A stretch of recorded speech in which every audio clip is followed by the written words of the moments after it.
Hi, welcome back to FreedoniaCon 2025.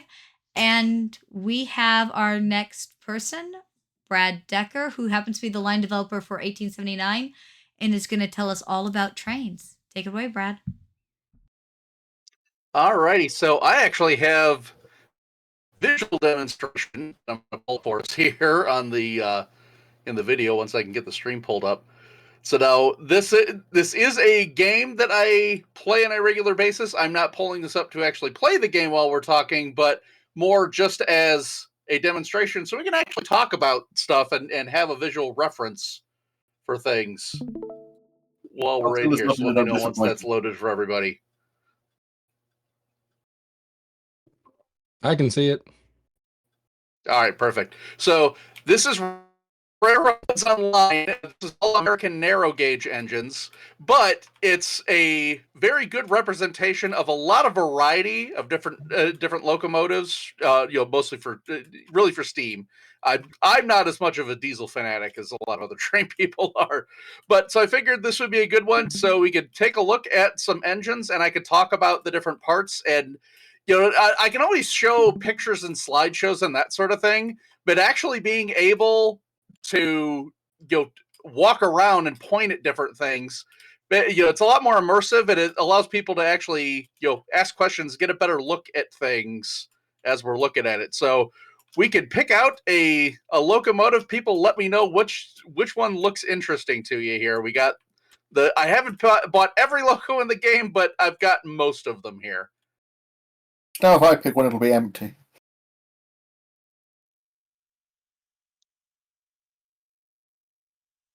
Well, as of right now, I haven't unloaded the tender on everything, so there's a couple of them I haven't filled with water because I just bought them. But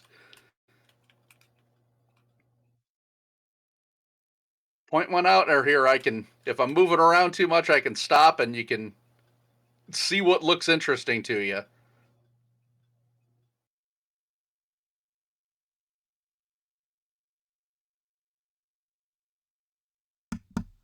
I like the black one, on the very last, the farthest back, but in the front. This one here? Yeah, the shiny one. Yeah.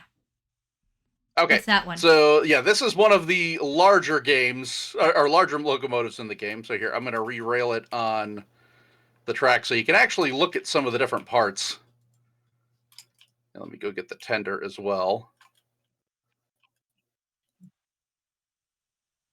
If I can actually get my fly mode to come down here. There we go.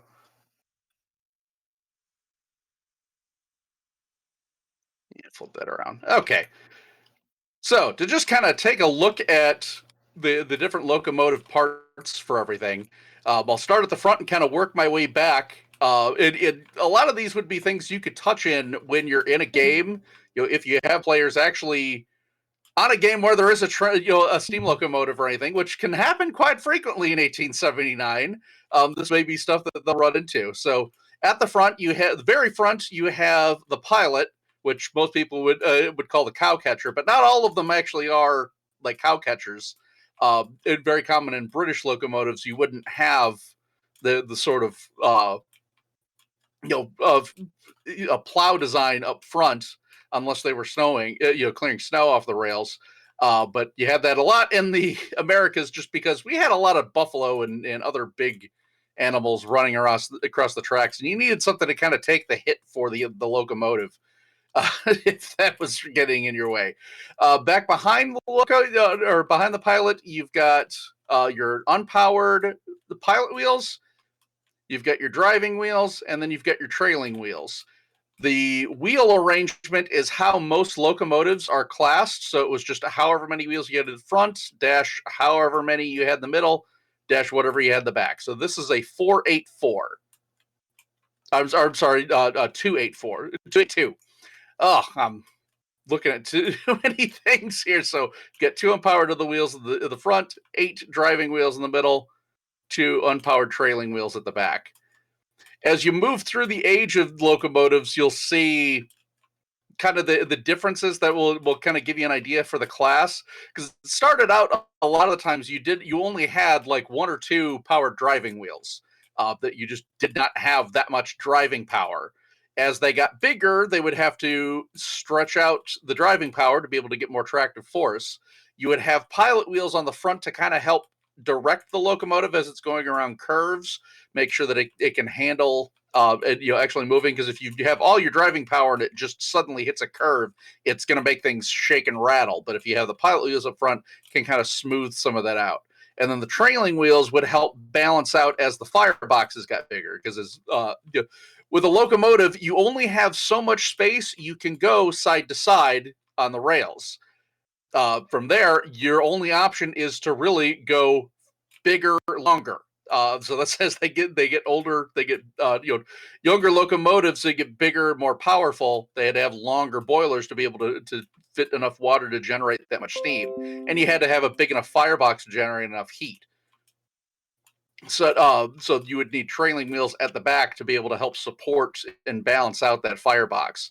So coming from the front here, this section up front, you can see where it's got the kind of dark gray is the smoke box. So the fire goes to the back and it runs all the way through the boiler, and then up at the front here is where the smoke collects and comes out the stack. Up front here, you have your pistons. Now, some would have 4 pistons, like this one has 2 on either side. Most people are going to be familiar with will have 2. The pistons are arranged with you'll have different valve gear to control the rate at which they're pumping in and out. And you will have your driving rods come down to drive power to the wheels. The pistons are actually dual stroke, so you'll get power on the front end as well as the back end as they pump through. And the driving rods are offset by 1/4 turn, so that way you're always getting power on the wheels. If this stroke is all the way to the back, the next power stroke is coming forward. And then when that one goes forward, the next power stroke, it's getting pushed to the back. So there's constantly power being delivered. The center section in here, you have the boiler. This is where the water actually goes to be boiled. Stored water, if it's not a tank engine, then stored water would be in a tender and get pumped forward. You'll have the steam dome up top here. So as the water boils, this is where it all collects. You can see this one's steamed up, so it's got the safety valve going off so that it would release the boiler pressure. And then the steam would be delivered through pipes. This one's actually got 2 and then your steam would get driven down into the pistons to actually drive the motive force. Coming in the back, you can look, here is the firebox that you can get into. So you would grab your shovel, throw your coal in, and put it in, and throw it in there. And some of the fireboxes can get super, super big. And on the model, it's not pushed out as much. Again, sorry, the game's a little bit laggy because I don't have the tender directly connected. But some of these fireboxes are big enough where you could actually climb in, lay down, and take a nap. They get massive, so just tons and tons of coal, particularly on the later stage locomotives. If you were actually going to drive a locomotive, your main controls are the reverser, which is going to control whether steam is getting driven in the forward direction or in the back. You have your regulator, which determines how much steam is getting delivered. You have your independent brake. If you were in a later steam era, you would have actual air brakes that would apply on your rolling stock behind you. This one, they don't actually have air brakes in the game, so that models it, but it doesn't actually apply. In this era of Steam, for where the game's representative, and air brakes are only starting to become a thing in 1879. So very often you would have 5 or 6 brakemen behind you that would just, the train is running. If they need to go stop as they're coming around a curve, they'll climb up and start turning brakes to actually stop the train and apply brakes all along the length. Because otherwise you're relying entirely on the independent brake on the locomotive, and you're going to have a lot of force coming in behind you with all that momentum. You've got the cylinder cocks down here. So this will release steam into the cylinders. So why you would want to do that, if you are, when you're sitting idle, It won't do it while it's not moving. That's fine. But while you're sitting idle, water will start to condense from steam back into water. Now, if you know about gases, gases are compressible. Water is not. So if you have a bunch of water collected in here and you get too much collected in the pistons, as the piston starts to close because steam's getting driven from one side and it's going to the other side of the stroke, as that water gets compressed, it's going to blow the head off the cylinder. So to get rid of that water out of the piston, you would turn on the cylinder cocks to release steam into here. That's one, going to blow out the water, but two, it's going to heat up any water that's currently still in here, turn it back into steam, and just get it out of the way so that it can pump through. Over on this side, you would hit, this would be where the fireman would stand. That side, the driver's side's always on the right. And that's actually one of the instances that's true in both American and the UK. They took the same stance for it. While the fireman's side, you would have access to the tender where you can grab the coal. And depending on different configurations, it may be, if you're running on a tank engine in particular, sometimes things would be like up in the front. Sometimes there would just be a little pile of coal or wood or whatever the engine's burning there. Sometimes it's oil, and you're just dripping oil into the firebox, in which case you would be sitting here watching controls. The main thing as the fireman you would be watching for, though, is the water level. You have a sight glass here. There's another one on the engineer side on most locomotives. This one doesn't have it modeled. But you would want to watch the water level in the boiler and make sure that doesn't get too low.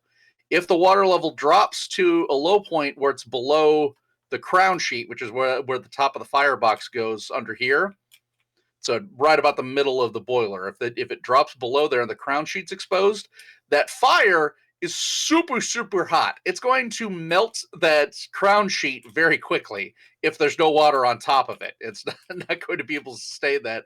And you could very easily explode the locomotive if it runs dry and there's not enough water to keep the heat, because you need that water in there to pull the heat from the fire. It gets so incredibly hot.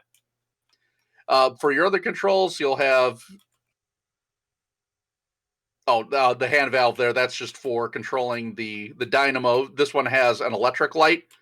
Not all of them would have that. Sometimes you would just have a candle that's up in like a mirrored lamp up front, and somebody would actually, even when the locomotive's running, somebody would have to climb up on the running boards to go light that candle unless they stopped to do it. But of course, you have your whistle, if I can get a hold of it. And you'll have your bell, which you would use when you're coming into a station or approaching crossings or anything like that. And then in the back, you can kind of see down here, it's not the best model, but you can kind of see the idea where there's the pipes where the water would come in. You, of course, have the coal and everything in here, but the main thing the tender is used for is water storage.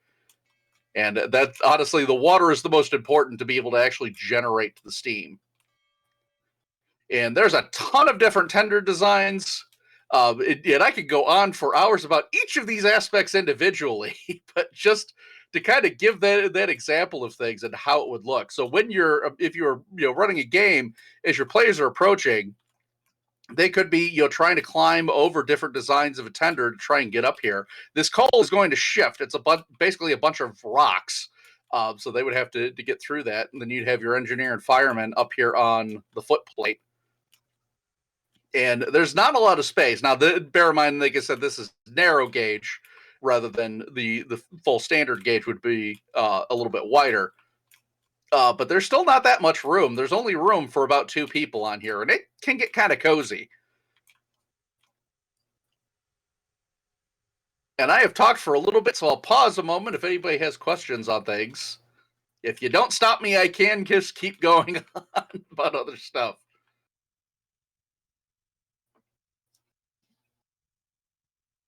I mean, I don't have any questions, but I'm honestly enjoying this. All right, well, appreciate that. But yeah, if there's other locos you want to look at on here, like I said, there's a whole bunch of different designs and how they go through. This is pretty typical of what most people would expect a locomotive to look like. And I could go touch on some of the other ones.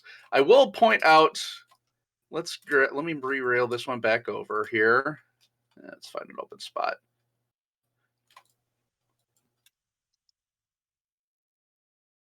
I'll grab one of the smaller ones for other types that you would probably be fairly familiar with. Go back into fly mode here. There he is. This is the one I wanted to grab. And I will grab a tank engine to point out the differences for these. So the overall mechanics of a tank engine are very similar to a large engine. You have your smoke box, you have your funnel, your smokestack, you have your pistons, same arrangement. In this case, for wheel arrangement, this one is a 062 because there's no trailing wheel, no pilot wheels at the front, which you can get by with on smaller locomotives. They don't have as much mass behind them, and they're not really meant to go as fast of speeds. You have 6 driving wheels, and then you have your one trailing wheel to cover everything here for the weight for the firebox. This one is a side tank engine, so the boiler is actually underneath here. You can see kind of in behind, and these are the water tanks. So this is where your water would get stored in. The tanks do connect together, and that's where the water is going to get pumped from. You'll still have your domes up top. This other dome up here is actually for sand. The big locomotives will have this too. You'll deploy sand on the rails if you're in wet or slippery conditions, or if you just need additional grip to try and grab a hold of the rails and create some additional friction. Because that's the main advantage for steam when you're hauling a lot of weight, is there is very little friction between steel on steel. But the disadvantage is that means there's not a lot of friction to get grip when you're trying to go up a hill. Oh, hang on. Sorry, that's my mouse. I apologize. I get motion sickness. Grab that. Sorry, the cable got caught. So yeah, you've got your whistle and everything up here on top of the steam dome. And then if we come into the cab, it is very much the same story, except you don't have a tender behind you. You just have a coal bunker. And like I said, different tank engines would have different arrangements. Some will have a bunker, some will have stuff on the side. But you'll somewhere on here, you will have your fuel. You still have your firebox, you still have your reverser, you still have your brake. Yeah, okay, they were both. That's why, because this one has air brakes modeled for it. So this one you have your regulator, you have your cylinder cocks. This is the controls for the sander. You have your whistle, which not always are they a pull cord. Sometimes it's this. You'll have your bell. All the same general rules will still apply, and you would still have a driver and a fireman, both, to be able to run the crew. And you can see it's even more cramped in here. If you were to try and climb in on this coming in from the back, you'd have an even harder time. You either have to try and slide around the side, which there's no running boards on this model, or you'd have to climb in over top of the coal and literally be climbing in. So it can be very difficult, particularly if you're describing something within a game line. If you're trying to take over the locomotive, or something happened to the engineer, and players needed to come up to try and intervene. Different things that could potentially happen in a game. You've got different light features on here, which not all the locomotives have the lights featured, so these can have different signal types applied to them. So your different marker lights, depending on your colors and positions for things, those will give you different coding that can mean different things. Like you're part of a train that's been broken up into multiple parts. So there's another one coming behind you. This could mean that you are the end of the train. It could mean that you're traveling in reverse. Traveling in reverse was much more common for smaller tank engines. They could get into tighter sidings to do shunting. They could travel on tighter curves because they don't have as long of a wheelbase to deal with. And since they don't have a tender, they can travel in reverse much easier than a tender engine. Because otherwise, even if the tender engine's pulling in reverse, you got that tender banging around in front of you. One, it's in your way visually. But two, trying to push rolling stock rather than pull it creates a lot of difficulties. If you've ever tried to you could even take some blocks or book or something like that. If you're attaching them a string and try to push them just along a table or something, they're going to want to shift and jitter around, and they're going to try to go off to the sides. Whereas if you pull it and it's pulling in tension rather than try to push into compression, it pulls much smoother and it just follows along. And particularly if you've got rails on either side, it's going to follow the track.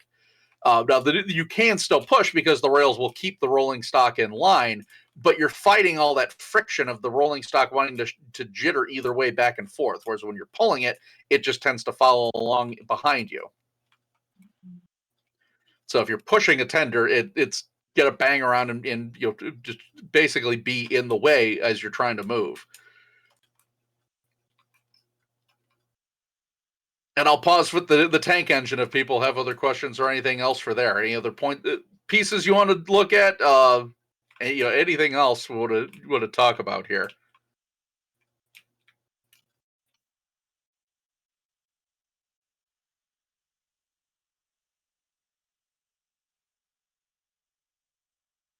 All right, not hearing anything there. I will move on then.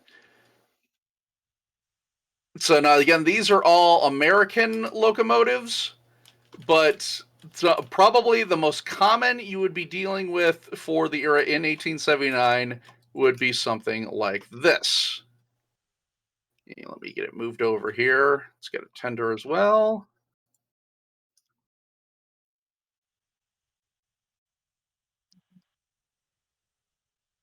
Oh, come on. Grab a tender. Sorry, the tool's not grabbing it. There it is.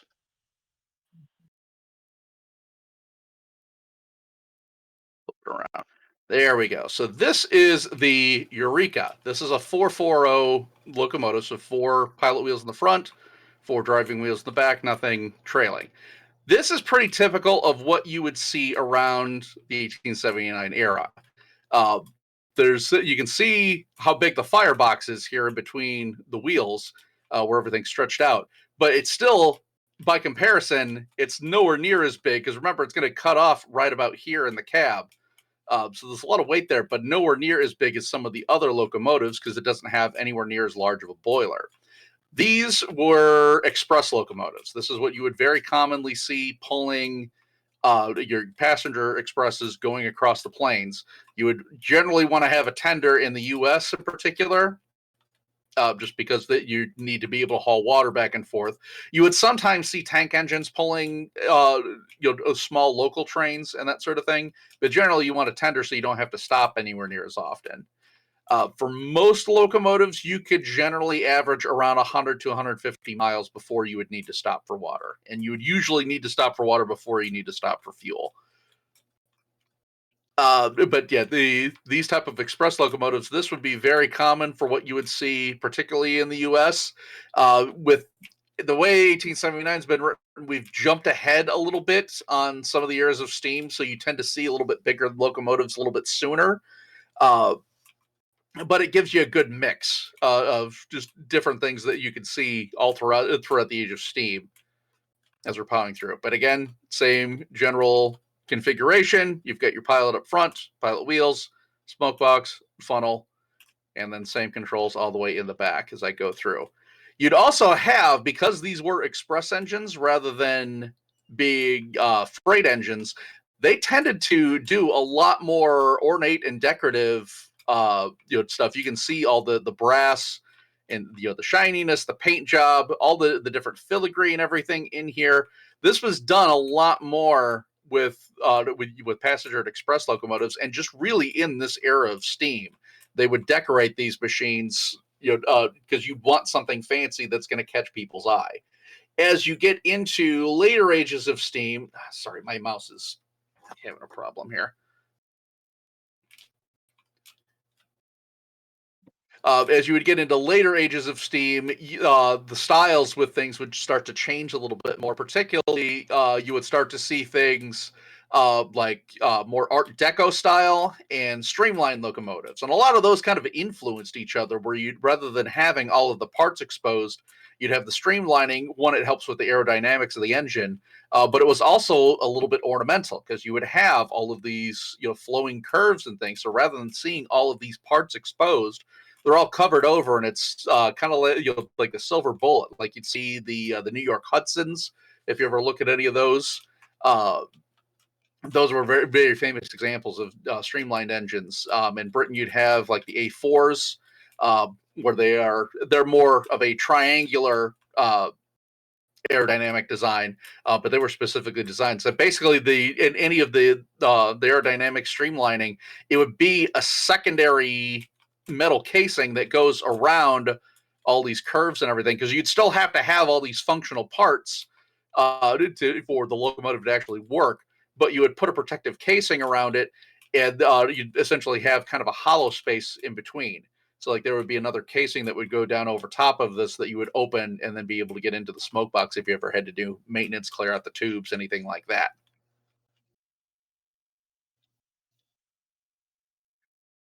But I will pause here again if anybody had other questions while I have the game pulled up. Just if anybody wanted to see any other specifics, I can go look at some rolling stock if you want. I didn't pull any of that over here for like cars and stuff, but I can go get it. But otherwise, I have some pictures and things I can show. I have the what was who built the best train and why was it the Americans?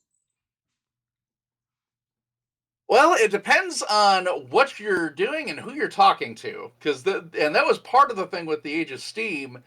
There really wasn't any single one best train, even among the Americans and stuff. You really didn't have any single best engine. It depended on the job you were doing. And the whole idea of where you would have the roundhouse, which you can see kind of in the background there, with a collection of various different engines that with different designs, that came about specifically because you would have different jobs and you needed different designs. So even hauling the exact same goods train or passenger train or anything, whatever, the territory you were going over, the rails you were going on, what type of curves you had to deal with, what type of grades you had to deal with, how often you have to stop, how far you have to go between stops. Those all played different factors into how you ran the train, and you had to deal with all of that within Steam. In modern days with diesels, they're basically all just a box. And essentially, you just put the box in front of the train. If you don't have enough tractive effort from the one box, you add a second box, and you just keep doing that. And then a lot of the the internal workings and everything like that are done through transmissions and gearing and that sort of thing. With steam locomotives, you don't have a transmission. Your tractive effort is generated by the steam. How you run the steam to the locomotive determines your speed and everything. But how much power you can get versus how much speed you can get is largely determined by the size of the piston, both in length and the diameter, how long your driving rods are, and the size of the wheels. Your smaller wheels are going to generate more power because they're smaller, they're generating more torque, whereas your larger wheels have a faster running speed at the outer diameter, and they're able to pump faster, but they don't have as much power behind them. They can't pull as much weight. So like if I grab, for example, I'll keep the other one over here, but I'll get one of the first starting games or starting locomotives in the game is Betsy. This is a 040 shunter engine, and that's really all this would do. This would be done for shunting trains within like an industrial yard. It's a tiny little thing. I mean, look at the comparison in size. This one, you generally wouldn't even have a fireman. You'd just have one engineer standing at the thing, and you've like it's got wood here. You may not have wood in your example. This is more game mechanics, but that's all there is to it. But the same basic mechanics apply. But the wheel set is much smaller, so this can generate a ton of torque for its size. If you're running this on level grade, it can pull a huge amount of weight for in comparison for the size of this thing. It can't go very fast, and it can't go very far because it only has this tiny little boiler. This one's a saddle tank, so the the tiny little boiler under here, and then this is all how much water it has. Even on the Eureka, which is one of the earlier express locomotives, that has like triple the water capacity of this thing. So you can't go that far with this, but if you're running around in the yard and you don't have to go between stations, you're just moving stuff from one factory building to another factory building, and you have to pull huge amounts of weight. Oh yeah, this will do exactly what you need. And it will allow you, because of that small wheelbase, it lets you fit into your tighter curves and everything to be able to get into in between buildings and into those tighter spaces. Whereas if you want to go pull an express and you're needing to go super fast, you'd probably want, where is it? Here we go. Something like the Mosca. So this was you can see the difference in the size of the driving wheels for how big these are. This is a 280, and then just the size of the tender and how much fuel capacity it has. That can go pretty darn fast. That the Mosca can, on average, you're usually able to run at about 30 miles an hour. You can go faster than that on top speed, depending on the tracks for the curves and everything like that. But 30 miles an hour is pretty darn quick for the age that we're dealing with. Whereas something like the Betsy, that can maybe go 15 at top speed, and that's only if it's not really pulling that much of a load. But a lot of the differences with that have gone away now in the age now that we're dealing with diesels. Because like I said, it's just you just change the gearing internally with the transmission, and then you just have a box at the front of the train. Whereas depending, it used to be you had to have a collection of different locomotives to handle different tasks.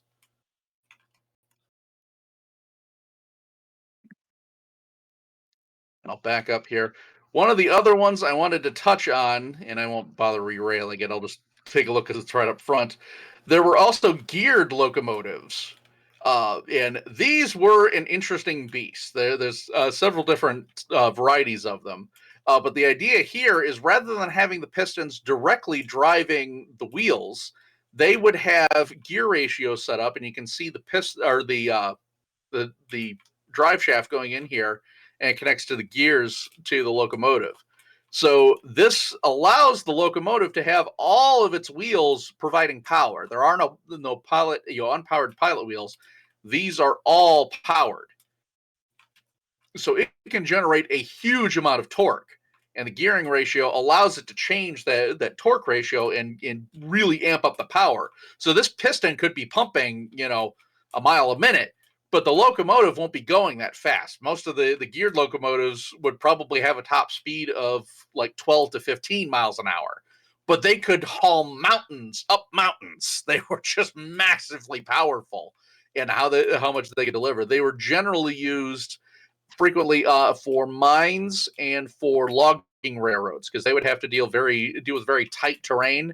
The other advantage with this being on these geared bogies, the bogies allow them to pivot, so that wheelbase can turn. You don't have a fixed wheelbase going the full length of the locomotive. It's essentially like you have two 040s, so they can fit into very tight spots and go around curves and deal with mountains and all in tunnels and all those crazy regions where you've got a lot of obstacles in the way and you simply can't build your track to get through a lot of them. One of the biggest locomotive in here is an articulated tank engine. So this big behemoth here, this is a 2662, and each of these wheel sets on here, they are separate. It's labeled 2662. There's two sets of driving wheels because there's two sets of steam pistons powering these. This wheel set has a piston, this wheel set has a piston, and these wheel sets can turn individually. So this thing, even though it is massive, I mean, you can see how long and how big it is compared to the other locomotives, that can navigate extremely tight turns because it's able to turn the wheel sets independently. So when this is like coming around a curve, you'll see the smoke box will hang out like halfway over the rails as this entire front wheel set turns the other direction. And it just makes its way around the curve.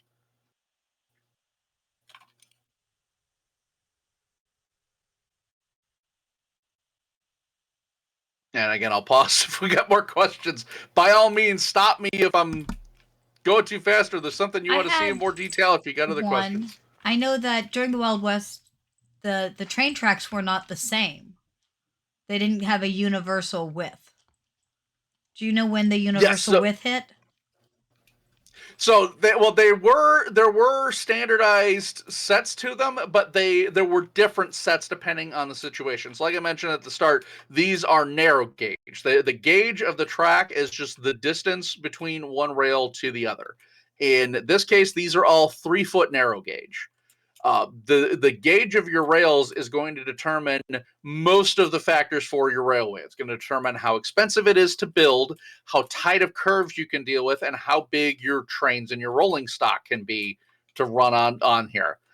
Standard gauge is 4 feet 8 1/2 inches. And yes, that sounds really weird until you realize that when they had figured out standard gauge, they were measuring from the outer diameter rather than the inner diameter. And if you subtract the width of the rails, it works out to 5 foot.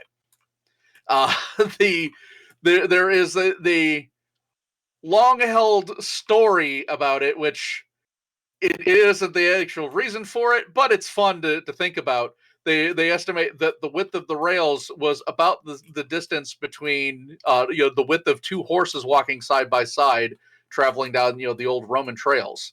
And so when they ask of whatever horse's ass came up with this design, it may have actually been horse's butt. It is there's the ongoing joke about that, but it's really just a measure of the distance between the rails. So there were narrow gauge that happened very frequently, like I said, in mines, in around logging railroads, because you're dealing with mountain terrain, you're dealing with tunnels, you're dealing with going into deeper trenches and territory. You'd have a lot of obstacles and things to navigate around. When you're going across standard gauge is pretty much middle of the road. It gives you about the best balance you can get as far as speed, maneuverability, expense to build. So that is why that ended up becoming the standard. There are also wide gauge rails, which were more prevalent in some of the other European countries. It's a kind of a wonder that wide gauge didn't become more standard in the U.S., particularly going across the plains. But I think it was mostly because they were buying a lot of their equipment from the UK, and the UK set the standard as far as standard gauge. But there were a bunch of different European countries that would use wide gauge.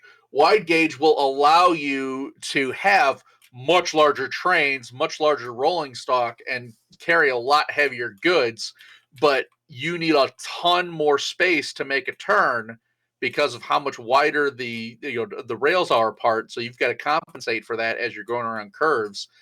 You can't handle the grades as well either because the rails are so much wider.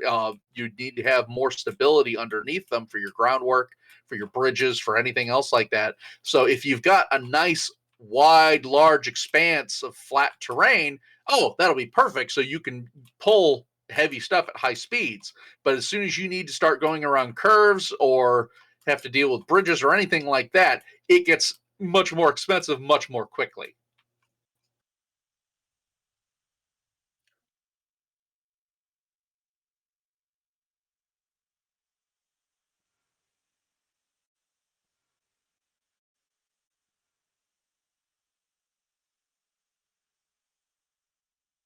So have you said which one's your favorite? My favorite of the ones here? Yeah. Of the ones here, I am kind of partial to the Cook Mogul, mostly for the color scheme, just because I love the way this blue and dark wood color scheme looks together, and you don't get that have that option with It any of is the other pretty. logos in this game. I am fairly partial to moguls and locals of this size.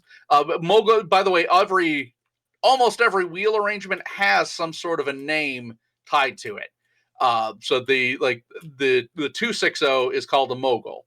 The Eureka over there that I pointed to, where it's a 440, that's typically called the American or the American Standard. There were 440s in the UK as well. It's just they were most prevalent in the Americas.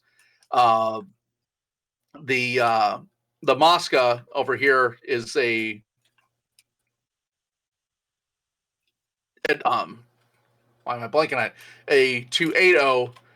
Why am I blanking on the name for those?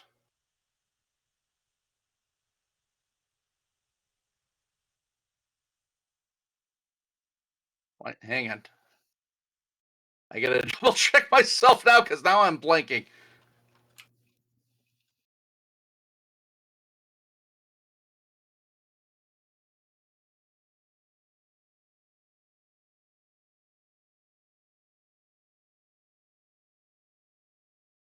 Consolidation. Why could I not remember that one? So the consolidations, those were when America really got running. The consolidation classes were the main workhorse behind that because that gave you a very large, very big balance of power and speed, and particularly because you had a lot of runs over straight track, so you could have longer wheelbases like that. In the UK, you'd have much more of the shorter wheelbases. You'd have a lot more with like 6-wheel trains. The Pacifics, for example, which is a 462 wheel arrangement. Those were particularly made famous by the Flying Scotsman with the A1, A3 class. Those were kind of your mainline express engines. It allowed them to, the UK had a lot more hilly terrain, a lot more varied terrain compared to certain regions of the US, because when America's really getting underway, it was mostly just hauling goods across the plains.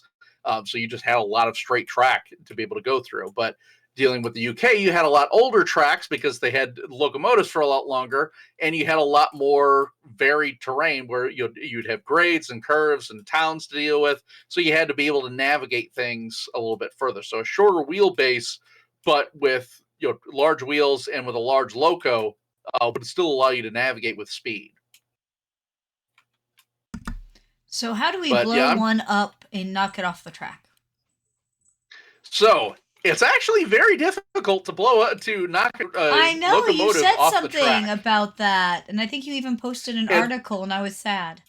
I posted a video a while ago, and I can find it again. But the U.S. Army did a survey trying to figure out, and this was in World War II, they were trying to figure out how much effort it would take to actually run a train off the rails.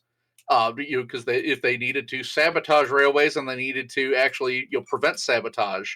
Now you can mess up and cause a lot of damage to a train without a whole lot of just blowing up a section of track. Oh, that'll definitely cause some damage and can knock some loads off, but it may not necessarily make the train derail.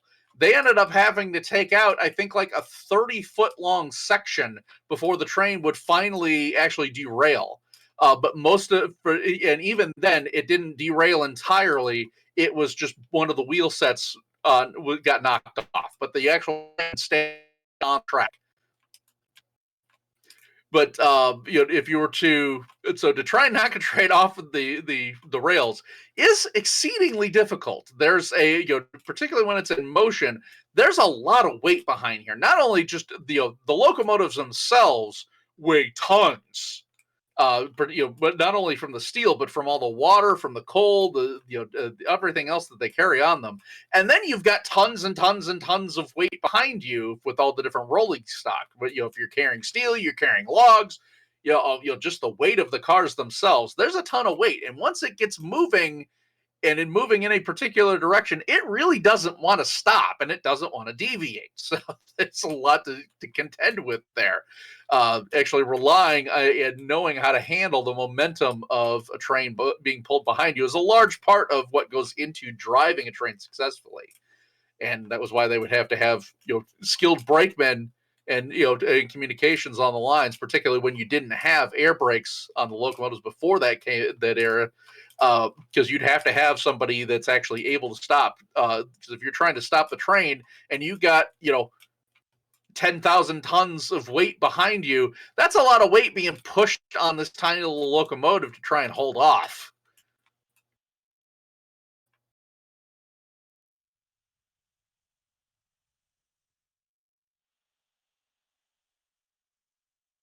I mean, I was going to put all of you on a train and then blow up the train, but So, now you made it all hard.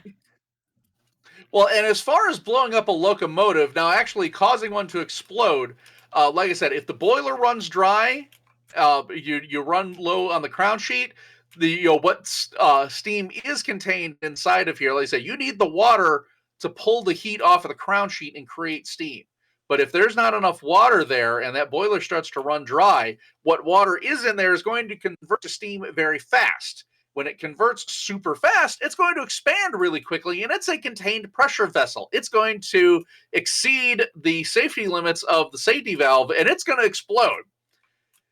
So that definitely So all I can have happen. to do is put you guys up close to that and hope you don't notice that I put a leak in the water.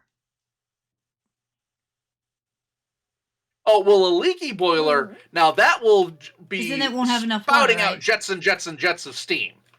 It's the like the tender would have to run dry. You'd lose out on your water. Now you could also put contaminants in the water that like certain different salts and that sort of thing could get added in there, and that depending on the steam the locomotive and everything you're dealing with. For older, less high pressure locomotives, those can tend to deal with dirty, crappy water because they're not operating as that high of a pressure.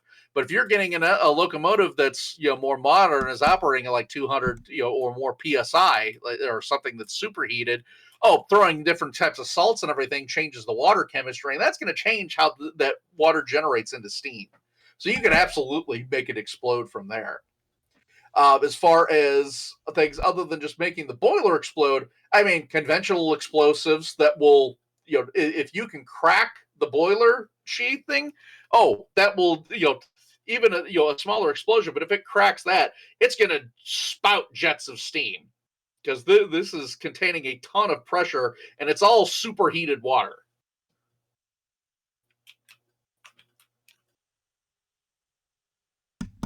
I think that just translated to put sugar in the gas tank except for its salt. That's what I heard. A little bit. Yeah, a little bit of that can apply. Now, you could also do, just sugar and that sort of thing. It can also apply into the lubrication.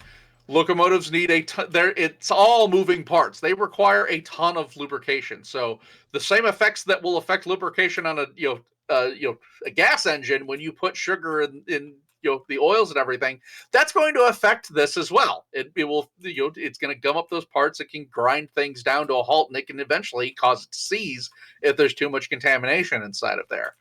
Now the pistons may not. You would have a harder time trying to get enough in there because a lot of the locomotives, because they're operating at such high temperatures, what they actually used for those moving parts is just grease. So when the locomotive's cold, you open it up, it's basically just like a giant pad of grease, like even thicker than butter, probably in a lot of cases thicker than peanut butter. You basically have to add it in with a spatula and scrape it to get it in there.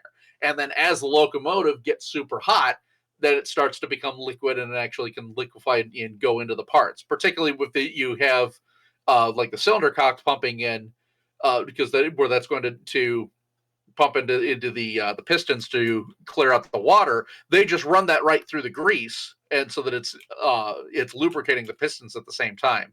So if you're blowing the cylinder cocks open, it's not just water. There's a bunch of liquefied grease and everything that's all part of that steam cloud that comes up. That's why you typically don't want to do those in like if you're in a station or things like that. You typically want to wait until you're away from the station a little bit, or pull the locomotive ahead of the station to the platform, and then have the train behind you. So that way, when you do have to blow the cylinder cocks, because that's generally the way they have to do it, is when they're at a station, they're stopping to take on passengers, take on water, anything like that. They'll need to blow the cylinder cocks because the water started to cool down. They'll want to do that away from people. And now we all know why I don't use trains in 1879 with Brad. Because I know way too much about it. Way more than me. There's I do a lot like that about one it. though. That nice dark wood with the blue. That's a pretty coloring. Yeah, that one's very nice. Some of the other models on here, let's see. Just some of the lining in some of these is very good. One that I did not pick up, but there's a Cook Mogul consolidation that's very pretty. It got some very pretty different liveries to it. Fraser, But yeah, the Eureka is probably the big fancy one just with all the different brass and filigree and everything like that. That's kind of your prime example of what they would really try to dress these things up as in the era.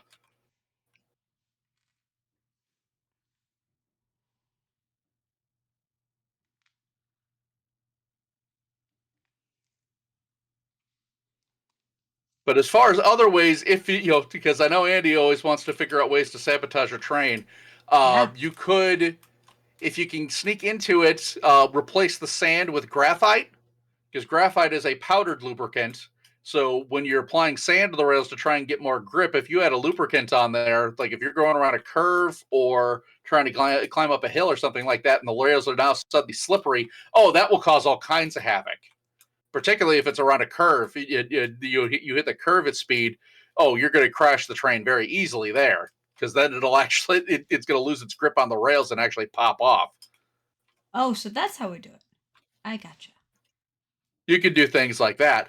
Yeah, you could. It's for sabotaging the track itself, is that tends to be very hard.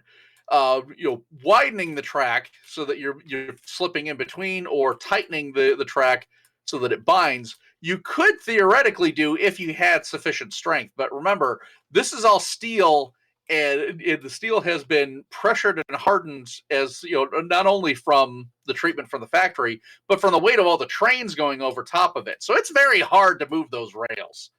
But you absolutely could, if you put in enough effort, just take all of that, change that consistency. If you lose the grade, if it's too tight, the wheels are going to bind up, and the train's probably going to slip out and over top of the rails and derail that way. If it's too wide, then it's going to derail while it's inside of here. And if the track goes crooked, then it's probably going to throw it off just because it's bucked, because the track's too got like a kink in the track, and it's going to pop over that bump. It can't, trains can't handle sudden changes.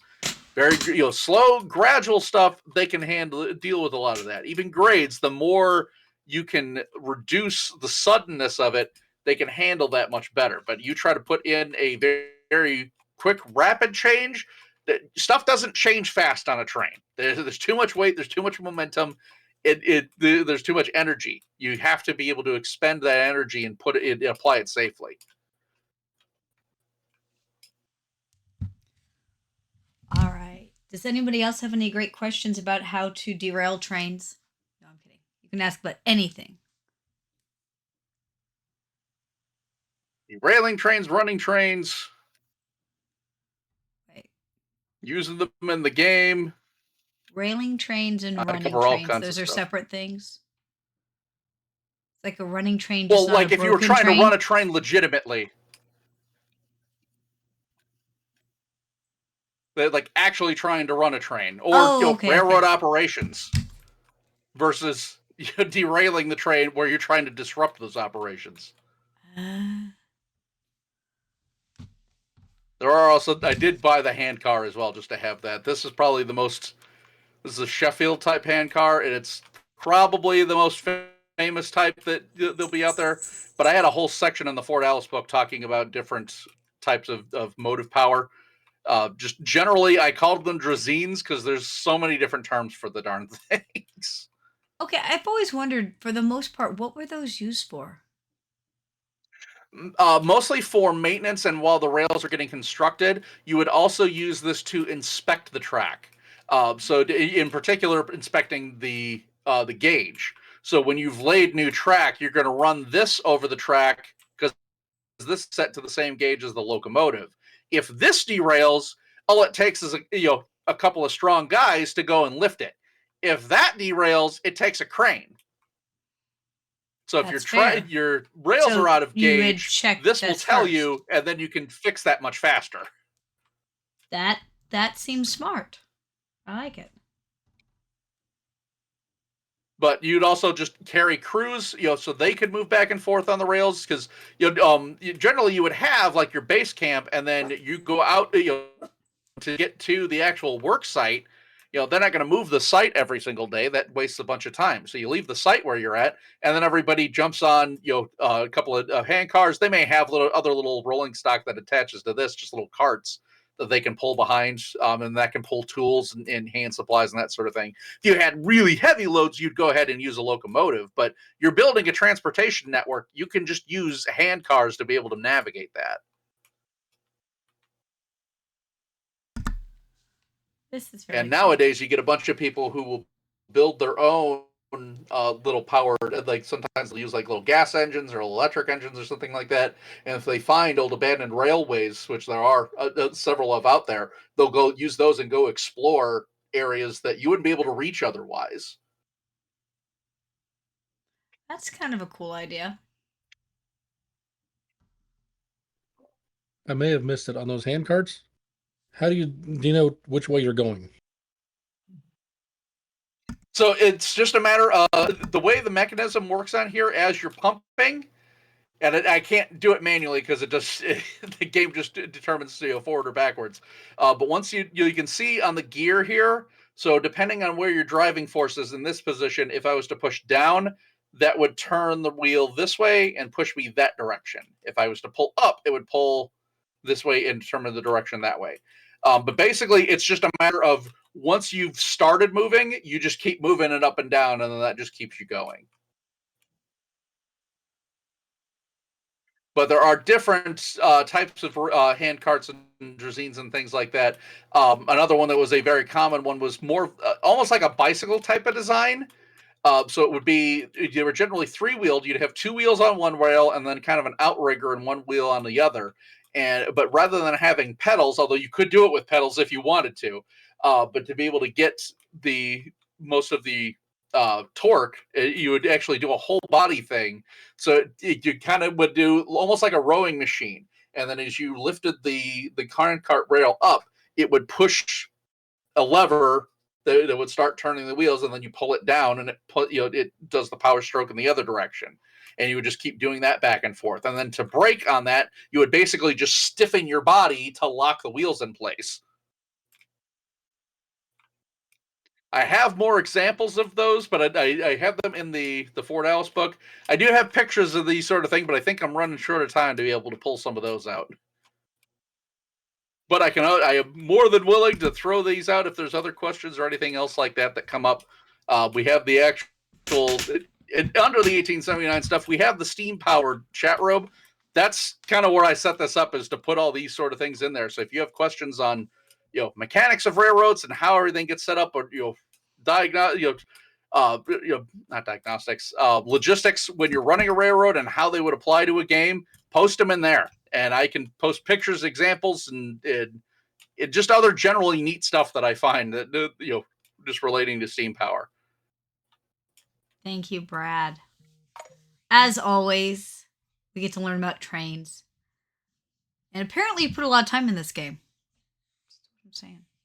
Oh, this one? Yeah. No, I put a ton of time into that game. Little bit. But I will go ahead and all right. turn off the I'm going to end your stream. Thank you so much, Brad.